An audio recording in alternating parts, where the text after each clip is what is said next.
ఎలా ఉన్నారు? బాగున్నారా? నేనైతే బాగానే ఉన్నాను. మీరు కూడా బాగున్నారని దేవుని ప్రార్థిస్తున్నాను. ఇంకోటి ఏంటంటే మధ్యాహ్నం కరెంటు లైన్ ఆగిపోయింది. రొయ్యల చెరువు అంటే కరెంట్ లేకపోతే చాలా ఇబ్బంది. ఆ పైన కనపడుతుంది చూడండి, అది ఇన్సులేటర్ ఇది అంటారు. దాని పేరు పూర్తిగా నాకు తెలియదు. లైన్ బేర్ గారికి ఫోన్ చేస్తే వచ్చారు.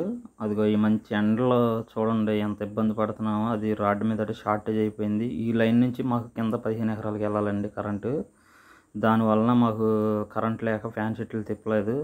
నైట్ ఏమి ఇబ్బంది ఎలా ఉంటుందో తెలియదని అలా చేసాం. అదిగో చూడండి, ఆ వైరు కరెంట్ ఆపేసినా సరే అలా ఎత్తకేసుకుని కింద భూమిలో వేసుకోవాలండి. గబిక్కిన ఏదన్నా కరెంట్ వచ్చినా మనకు షాక్ కొట్టే ప్రాబ్లం ఉండదు, ఎందుకంటే కింద సప్లై లాగేసుకుంటుంది భూమిలోకి. అందుకనే అలా వేసుకోవాలి ఇన్సులేటర్.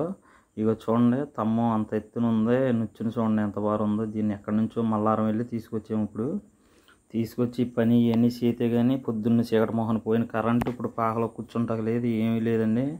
ఇదిగోండి, ఈ వైర్ ఇలా భూమిలో వేసుకోవాలి. నీళ్ళు పోసుకుని దింపుకుని ఓస వేసుకుని అక్కడ మనిషి ఎల్సీ తీసుకున్న అక్కడ మనిషి ఉండాలి. ఇక అదేనండి, ఇరిగిపోయి అది మంటలు వచ్చేసి ఫైర్ అయిపోయింది. దానివలన మనకి చాలా ఇబ్బంది అయిపోయింది.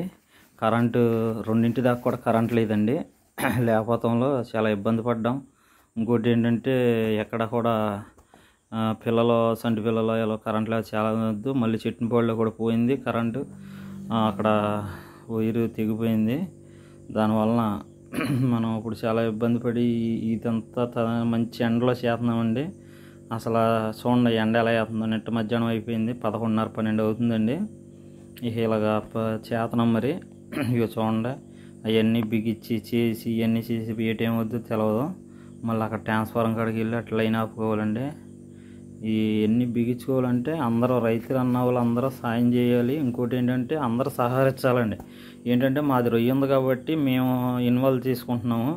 ఇంకా చెరువులో ఆ పక్కంట వాళ్ళు ఉన్నారు, కానీ కాకపోతే ఏంటంటే ఇప్పుడు వాళ్ళకి అవసరం లేదు, మాకు అవసరం అన్న దాని మీద మేము ఫాలో అవుతున్నాం. ఎందుకంటే ఎవరిదైనా ఇబ్బందే, మనం కూడా ఫాలో అవ్వకపోతే లైన్మెన్ గారు ఇన్వాల్వ్ అవ్వరు. తర్వాత నైట్ ఇబ్బంది పడాల్సి వస్తుంది.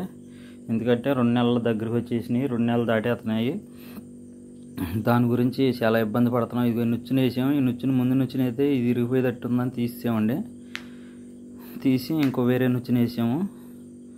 దానివలన ప్రాబ్లం ఇరిగిపోవచ్చు నుచ్చుని.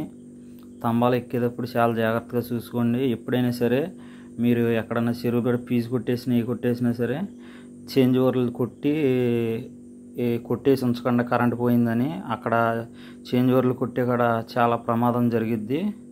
అందుకనే ఫ్రెండ్స్ కరెంటు కాడ చాలా జాగ్రత్తగా ఉండండి. Okay friends, bye.